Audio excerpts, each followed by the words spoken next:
Hello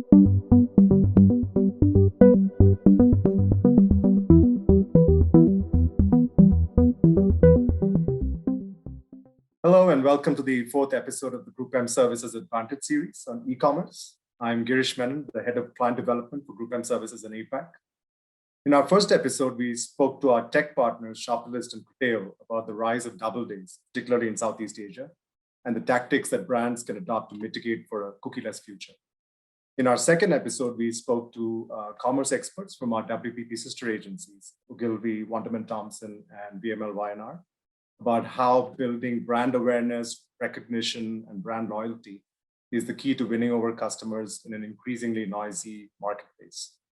And in our last session, we took a closer look at China, a market that has always been at the forefront of e-commerce evolution. We explored the challenges that the big platforms are facing and the new trends that are gaining traction as the competition for traffic and sales heats up. For today's session, it's my great pleasure and privilege to welcome Manashi Guha, the division head for L'Oréal's consumer products for the SAPMENA region, which covers South Asia Pacific, Middle East, and North Africa. Manche has been with L'Oréal for over 13 years, working across different markets in the region, and has been part of L'Oréal's growth and success in South and Southeast Asia. Welcome, Manche. Thank you so much for joining us on Advantage. Hello, Girish. Lovely to see you again. Great to see you again, Manche. I thought maybe you could start off with sharing a bit about your journey in marketing, and specifically with L'Oréal over the last several years, more than a decade, actually.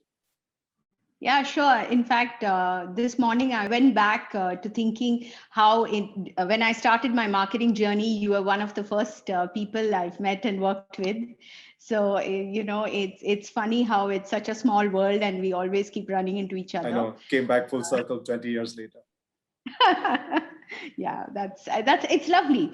And I've been with L'Oréal now 13 years, and I think multiple functions. I was a marketing professional before I joined L'Oréal, but within the group, I've done multiple roles now in these 13 years. So I did commercial roles, sales development roles, marketing, and then multiple countries. And so it's amazing. So 13 years, 8 jobs and counting, fabulous place to work in. It's a thrilling adventure. So glad to be with you today. That's great. I know when we met in Jakarta a couple of years ago, we were talking about e-commerce. It was obviously growing fast by then already. And you were talking a little bit about how you were restructuring the organization in Jakarta to make it more e-commerce focused. That's, again, it's great to have you on Advantage with all of that experience under your belt, your insights, because ultimately this is really valuable for our internal audience at GroupM. After all, we are here to help clients fulfill their marketing ambitions. And therefore, it's super important to hear directly from the client. So if you're okay, we'll jump straight into it.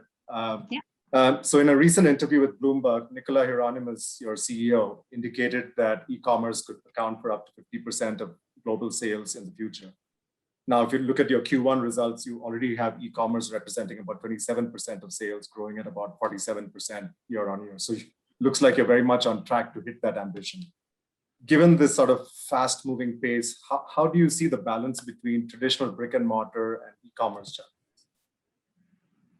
Actually, if you take a longer look at it, in the world of beauty, L'Oréal has always been a pure player. And for over a century, we have done this. And with our pace of innovation, we have demonstrated continuously, a competitive advantage to transform and spearhead beauty to meet consumer aspirations. And our digital prowess is just one part of that. It's part of that transformation to make beauty even more personalized and connected for our consumers. Now, today, we are seeing a huge rise of the middle class. We are seeing a rise of youth. We are seeing a rise of women in the workforce. And now, to top it all, the impact of a pandemic that's going to linger on. So in all of this, beauty consumption is changing. Now we want more healthy and sustainable beauty at the core. We want personalized beauty needs. And at L'Oréal, our sense of purpose is to create the beauty that moves the world. So we will always be a bit ahead of the curve, if I can toot our horn a little bit.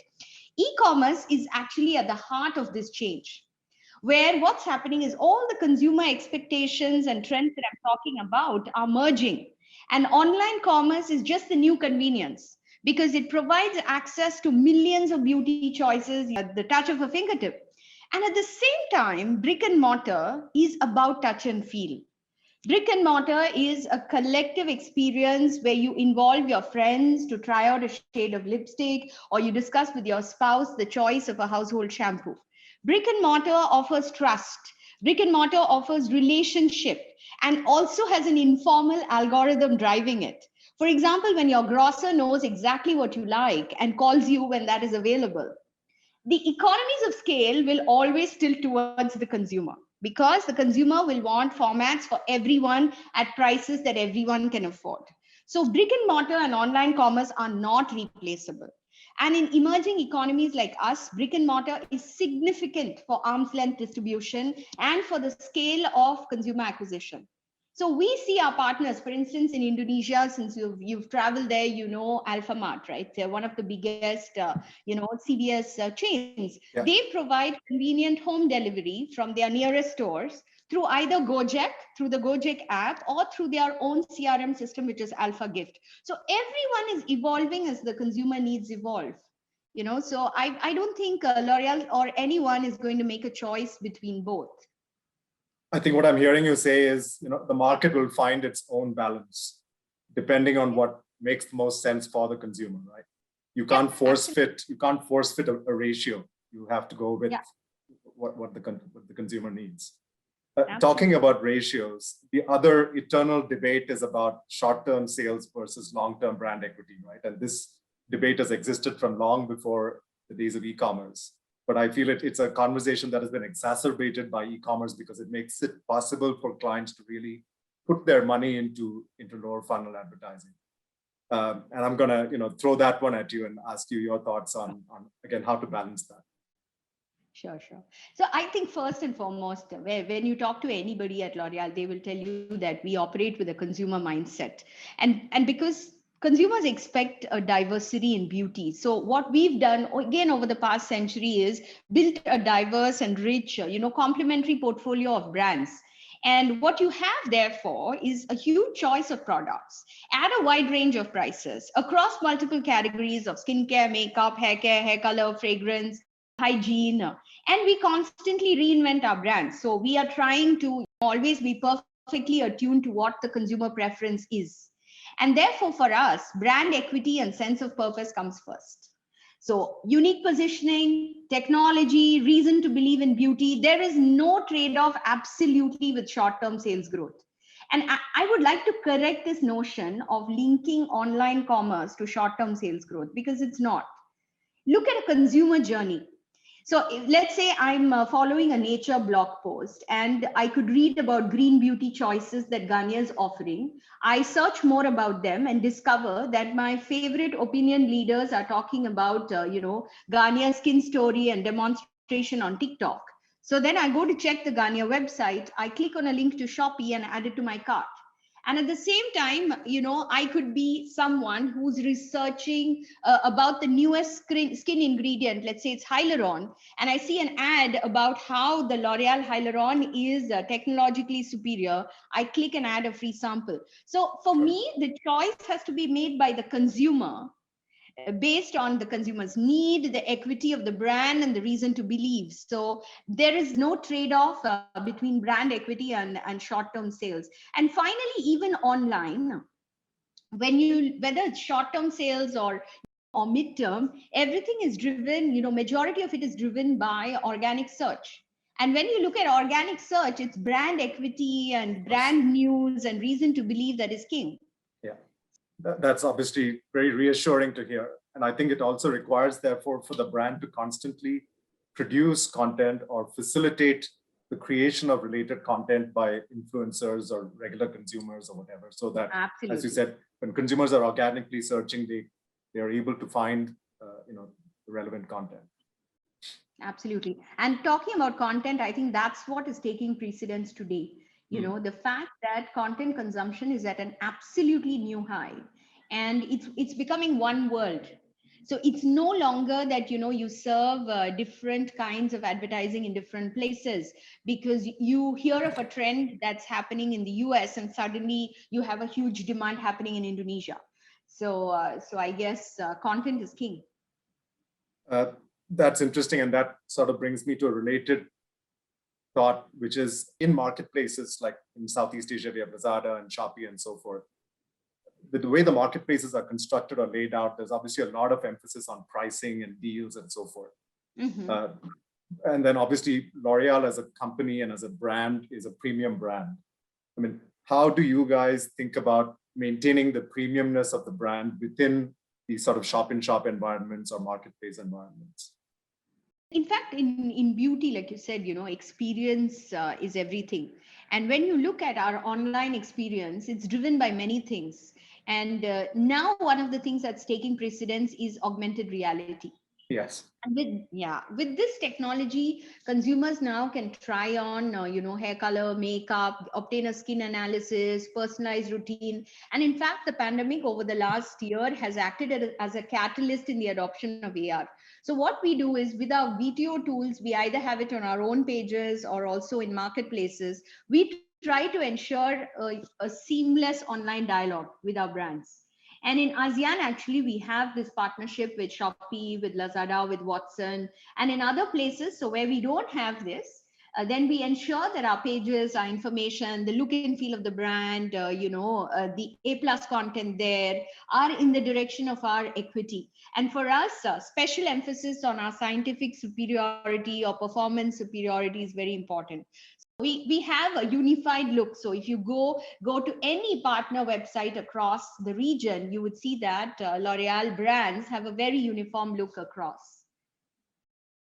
I'm glad you mentioned the augmented reality part, because I remember way back, I think it was 2015 or even before, L'Oreal was pioneering the use of augmented reality in the brick and mortar stores itself. And then I guess it is just a natural progression for you guys to take that technology and then use it now with with remote shopping. Yeah, absolutely. Yeah. Have you seen any great examples of that or that application of that in our region? Because historically a lot of that has come out of North America or Europe. No, yes, I mean, okay, now it's happening everywhere. So if you look at, I mean, China is leading the space, obviously, but in North America with the pandemic, I think more and more retailers are now opting in for VTO. In ASEAN, we have some fantastic examples. Like I said, in Malaysia, we have the whole partnership with Watson's, where you go to a Watson's store, it's not yet ready for their website. In the brick and mortar, you go to the stores and you can try on any shade of makeup, etc. It's called Color Me. We have again the same technology of go on Shopee and Lazada. Okay, we see a couple of things. First, when you have the engagement with the consumer increases, and the second thing, so basically when I come in, I try at least 7 or 8 lipsticks on the platform, whereas if you don't have it, you would probably visit a pages of 1 or 2 shades and then either add to cart or log out. But in this case, we see higher engagement. We also see higher conversion and we see higher basket size. So I guess that it is a win-win. The differences or where we need to evolve versus China or the US is the loading time, the amount of space that is needed, real estate on the app. How do you promote it? I think these are the places where we can do better in the market on VTO. Right. The other thing is on websites. So all of our websites are VTO enabled. And we see, for instance, we have something called Skin Genius, which does a full skin analysis and recommendation. It's very good to know that Indonesia, for instance, has one of the highest interactivities across the world on Skin Genius. So consumers are curious. Again, it's related to the type of consumer, because you have more youth, you have more working women, you have more people today who are researching online about skin ingredients, want to adopt a more care related regime, etc. So there's a lot of interest and a lot of content requirements. So I guess, we are moving in the right direction as a region. The other thing that we've seen develop in our region over time has been the Mega Day, right? What started off as 11 in China, then got adopted into Southeast Asia. It now seems like every month has a Mega Day, right? 6, 7, 7, 8, 8, it never stops.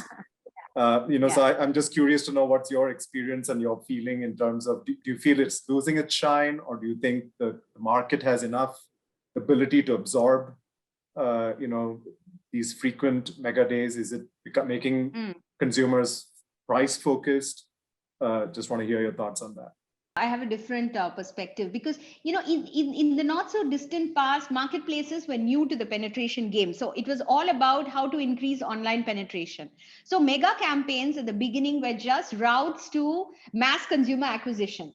And so mega campaigns, mega deals, that was a way to acquire consumers quickly and, get them to experience your platform. But as penetration is growing, and at the same time, multiple marketplaces have mushroomed as well. So today, it's not only about penetration, but today repeat is taking precedence. So, platforms are talking about maximizing the annual value of a consumer. So de-seasonalizing of campaigns is taking place only because of that. Also, I guess with the pandemic and with growing penetration, the mix of the consumer basket has changed. Now it accommodates an incremental weight of grocery as well. And rightly so, you can't wait to top up grocery during mega days. You refill every month or fortnight. So to me, it's a natural progression and it works for everybody. But what's important for brands is efficiency. And the key question is the traffic generated during these monthly campaigns good enough or efficient enough? Because if the platform is not able to generate that steady flow of consumers, then it doesn't work. But if it does, then perfect. And the volume has grown so much significantly since the past years. Honestly, for us, we have different efficiency metrics for different periods. So I'm not at all worried. And I think this is the right way to go. And everything balances itself out at the end because it's all about economics. So yeah, I just think this is natural. Got it. And I guess the same thing happened in the brick and mortar days as well, right? There also people wait for the big sales, but it doesn't stop people from shopping in between when they need to. And I think the point you made on grocery is very, very relevant. That has emerged now as legitimate a shopping platform as sort of the more occasional buys. Yeah. I'm going to jump into a slightly different area of discussion, which is how the agencies are helping the client, achieve their marketing ambitions during this whole transformation period. You've been one of our greatest supporters as a client, but quite rightly, you've also been very tough in terms of your expectations from agencies and what we bring to the table for you. Would you like to talk a little bit about how you see agency capabilities having evolved and where you think there's still room, your pet topic, right? And where do you think there's still room for growth and evolution? Where do you think we should be focusing? And I just want to also add that I think there's a lot of different companies in this space now. There's us, the traditional media agencies. There's obviously our creative partners. There's e-enablers. And you work with all of them. So in the last few years, the specialization that's required for online commerce and at the same time ROI-linked marketing has driven a lot of transformation in team structures. So both for us as companies and for you guys, our partners. And I understand that the market ecosystem is new and it's constantly evolving. But what happens in this scenario is that talent creation takes precedence over talent acquisition because there's not so much talent in the market, given that it's a very new industry. And this is where L'Oreal has been ahead of the curve because we've invested in talent creation. We chose to build capabilities in-house while acquiring some key leadership. The place where I think our partners are slower than us and, we are the ones who are constantly egging and working with them to move ahead is on this part because acquisition is going to take a long time. And I understand this whole question of demand and supply and the fact that it requires a lot of effort to evolve current competencies with digital and e-commerce skills. But I still think that we can move faster, in our agencies and in our partners, where you actually have a huge roster of people who are working on traditional media. But look at it, even 3 years back, traditional versus digital media was like 70-30. Today, it is pretty much the reverse. So I think that bit of how do you create and evolve the current competencies and the talent within that place, we can move a bit faster. And here, since you mentioned other agencies and enablers, etc., I find that smaller hot shops are more agile, and behemoths like like us are or like agencies are strong centrally.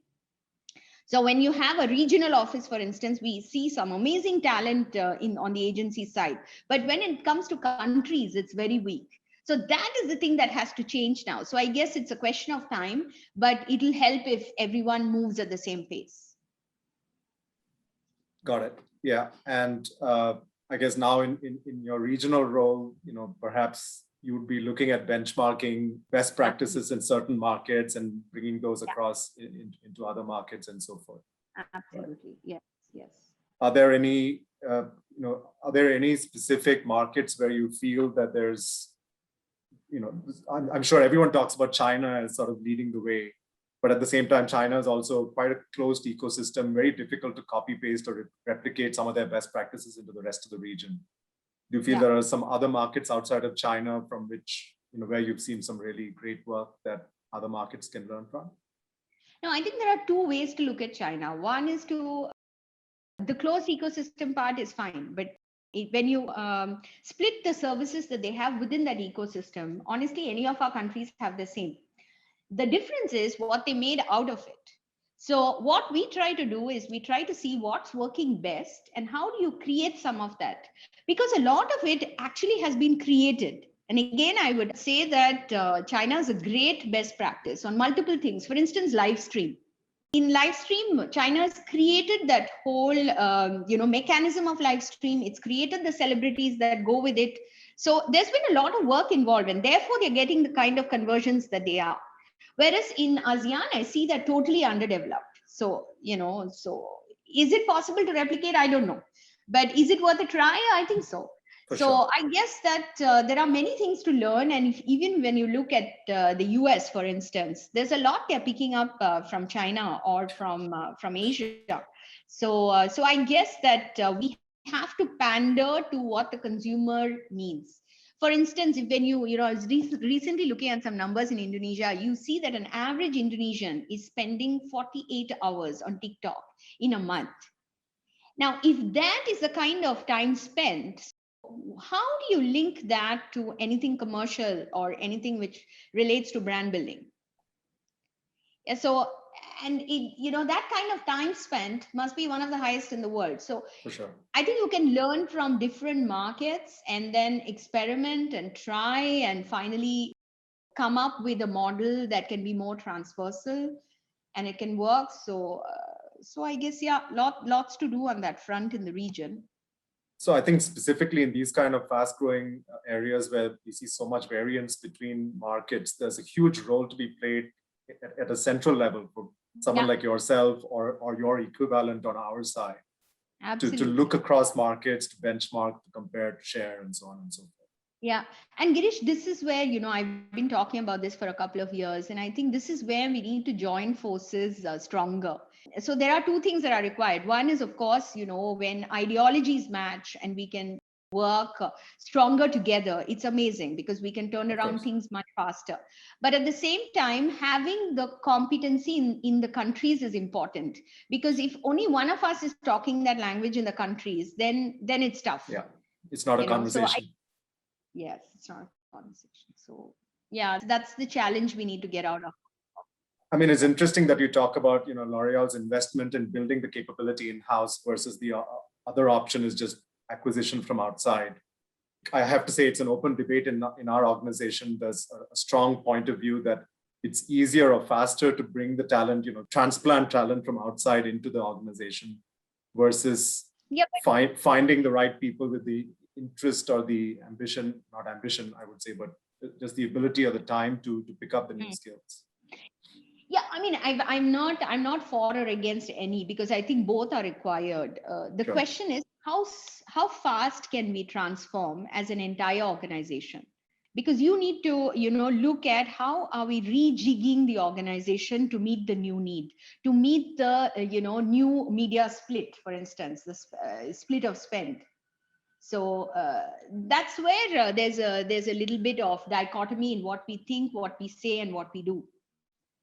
I think that's really interesting, because what I'm hearing from you is this requires an organizational change versus it being one expert sitting in one corner of the office focusing on e-commerce and everybody else just continues to do what they were doing previously. Right? Because you know what happens, Girish, is that because I'm on the other receiving end today, and I see that that unless you have like a change maker who comes in and rejigs again at a leadership level, rejigs the whole organization towards e-com, because one specialist is not going to be able to do that. It has to be new blood flowing through your veins and throughout the entire organization for best circulation.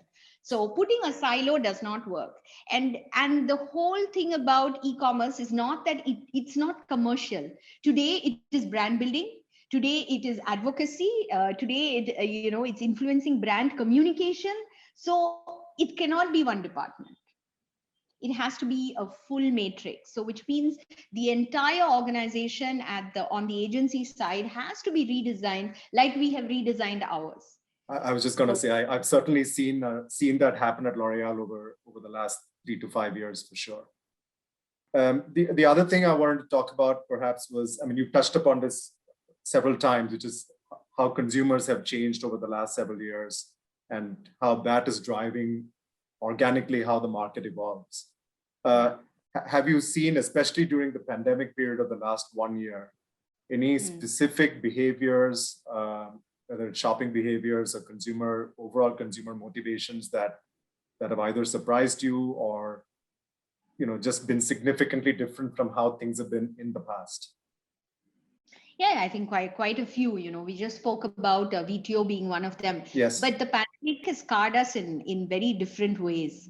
And now we see an immense need for health in beauty, and also transparency in communication, ingredient, where does it come from, etc., etc. We also see consumers are spending more time taking care of their skin. So skin routines are expanding.